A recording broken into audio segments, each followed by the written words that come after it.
विक्रमचं हे म्हणणं ऐकून आहानने रागात उत्तर दिलं. आणि तुम्हाला काय वाटलं की मी तुमचं म्हणणं ऐकेन? मी तर त्यांच्या अनैतिक संबंधातून जन्मलेला मुलगा आहे ना, तरीही ते माझ्या हातात सगळा बिझनेस का सोपवतायत?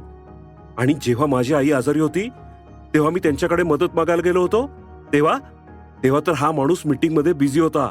त्यांच्यामुळेच माझी आई या जगात नाही आज, आणि त्यासाठी मी त्यांना कधीच माफ करू शकत नाही. हे बोलताना आहानच्या डोळ्यात थोडं पाणी आलं, पण ते लपवत तो म्हणाला, तुम्ही इथून निघून जा मिस्टर विक्रम, प्लीज. आहानच्या तोंडून हे सगळं ऐकताच विक्रमने दीर्घ श्वास घेतला आणि म्हणाला, यंग मास्टर, तुम्हाला पण माहितीये की तुमचे वडील किती हट्टी आहेत. ते त्यांचं काम पूर्ण करण्यासाठी कुठल्याही थराला जाऊ शकतात. राणे कुटुंबाची त्यांच्या समोर कवडी मोलाची सुद्धा लायकी नाहीये. तुमच्या वडिलांनी जर मनात आणलं तर ते कोणाचंही आयुष्य बनवू शकतात आणि उद्ध्वस्त सुद्धा करू शकतात. आणि हो, तुमच्या बरोबर जे काही झालं त्या गोष्टींना तुम्ही आता विसरून जा. आता दिग्विजय सरनोबत तुम्हाला ते सगळं द्यायला तयार आहेत, ज्यावर तुमचा हक्क आहे. आहान आपला अंतिम निर्णय देताना म्हणाला, तुम्ही इथून निघून जा विक्रम, आणि त्यांना सांगा की मला त्यांच्या संपत्तीत रस नाही. त्यांची ही संपत्ती माझ्या आईला परत आणू शकत नाहीये. आणि हो, चुकूनही कोणाला हे कळता कामा नये की मी सरनोबत कुटुंबाचा वारसदार आहे आणि सरनोबत ग्रुपचे मालक दिग्विजय यांचा मुलगा आहे. एवढं बोलून आहान त्याची बाईक स्टार्ट करून तिकडून निघून गेला. विक्रम त्याला जाताना फक्त बघत राहिला आणि त्यानंतर मोबाईल काढून त्यानं दिग्विजय सरनोबत यांना फोन लावला. फोन उचलताच विक्रम म्हणाला, आहानला तुमचं म्हणणं मान्य नाहीये सर. फोन मधून आवाज आला, मला तो कुठल्याही परिस्थितीत हवाय. त्यासाठी जे पण काही करावं लागेल ते करा, पण मला आहान कुठल्याही परिस्थितीमध्ये हवा आहे म्हणजे हवाय. एवढं म्हणून त्यांनी फोन कट केला. थोडा विचार करून विक्रमच्या चेहऱ्यावर हसू आलं आणि तो बोलू लागला, मास्टर, तुम्हाला ही ऑफर स्वीकारावीच लागेल. इकडे आहान काही वेळात त्याच्या घरी पोचला होता. समोर घड्याळात पाहिलं तर 7 वाजले होते. आपल्या आजूबाजूला बघत तो म्हणाला, शनायाची आई तर घरी गेलीये, पण शनाया घरी कधी येणार आहे काय माहित. तेवढ्यात आहानचा फोन वाजू लागला. त्यानं पाहिलं तर कल्याणीचा फोन होता. फोन उचलताच फोन मधून आवाज आला, कुठे मरून पडलायस रे कामचुकार माणसा? तुला माहितीये का तुझ्यामुळे माझ्या मैत्रिणींसमोर माझा किती अपमान झाला ते? एक छोटस काम सुद्धा तुला करता येत नाही का रे? आणि वरून तुझा फोनही लागत नाहीये. कुठे होतास इतका वेळ? एकतर आज आहानचा वाढदिवस होता, त्यामुळे त्याला शुभेच्छा देण्याऐवजी त्याच्या सासरच्यांकडून अपमानितच केलं जात होतं. या सगळ्याचा राग त्याच्या मनात होता, त्यामुळे त्यानं थोडीशी दारूही प्यायली होती.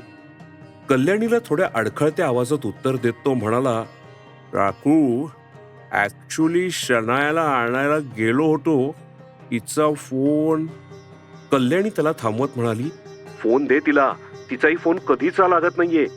हे ऐकताच आहानची सगळी दारू उतरून गेली. तो आश्चर्यचकित होऊन कल्याणीला म्हणाला, पण शनाया नाहीये माझ्यासोबत.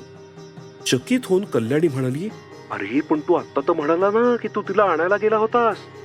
त्यावर आहानने उत्तर दिलं, हो, पण ती तिच्या क्लायंट सोबत कुठेतरी निघून गेली. हे बोलत असतानाच कल्याणी आहानवर जोरात ओरडली आणि म्हणाली, एवढी रात्र झाली आणि तू हे आत्ता मला सांगतोयस की शनाया तिच्या क्लायंट सोबत निघून गेली? नक्कीच तू काहीतरी गडबड केली असणार म्हणून ती तुझ्यासोबत नाही आली. अरे एक चांगला जावई तर नाही होऊ शकलायस तू, पण एक चांगला नवरा तर बनून दाखव. मला काही माहिती नाही, लवकरात लवकर तिला शोध आणि 1 तासाच्या आत घरी आण. एवढं म्हणून कल्याणीनं फोन कट केला. आहान शनायाला फोन लावू लागला, पण तिचा फोन स्विच ऑफ लागत होता. आता खरंच त्याला शनायाची काळजी वाटू लागली होती. पार्थबद्दल आहानला भलेही काही माहित नव्हतं, पण आहानने त्याच्याबद्दल शनायाच्या तोंडून ऐकलं होतं की तो शनायाचा जुना क्लायंट आहे आणि त्याचा एक नाईट क्लब पण आहे. आहान लगेच त्या नाईट क्लबकडे निघाला. नाईट क्लबमध्ये पोचल्यावर त्यानं पाहिलं तर आतमध्ये खूप गोंधळ चालू होता. सगळी लोक दारू पिऊन नाचत होती. आहान क्लबमध्ये सगळीकडे बघू लागला, पण त्याला शनाया कुठंच दिसली नाही. चौकशी करण्यासाठी तो क्लबच्या मॅनेजरकडे जातच होता, तेवढ्यात त्याला एका प्रायव्हेट रूम मधून शनायाचा आवाज आला. लगेच त्यानं दरवाजा ढकलला आणि आतलं दृश्य बघताच त्याच्या पायाखालची जमीन सरकली. त्याला ते दृश्य बघून मोठा धक्काच बसला. आहानला पाहून पार्थ दीक्षित जोरात ओरडला, तू इकडे कसा आलास? तुझी हिंमत कशी झाली इकडे येण्याची? आहानचा पारा चढला होता. त्याचे डोळे लाल झाले होते. तो पार्थ दीक्षितकडे वळला आणि त्याच्या जोरात कानाखाली वाजवली. आपण पकडले जाऊ या भीतीनं पार्थ दीक्षित थरथर कापू लागला. इकडं शनाया बेशुद्ध पडली होती. तेव्हा आहान शनायाला उचलताना रागात म्हणाला, मिस्टर पार्थ दीक्षित, मी शनायाचा नवरा आहे. आत्ता या क्षणी तुला मारून टाकलं असतं मी, पण माझ्या बायकोमुळे माझे हात बांधले गेलेत. तिचा तुझ्यावर खूप विश्वास होता, पण आता तुझं काय करायचं ना याचा निर्णय शनायाच घेईल. एवढं म्हणून आहानने शनायाला कसं बसं उचललं आणि तिकडून निघून गेला.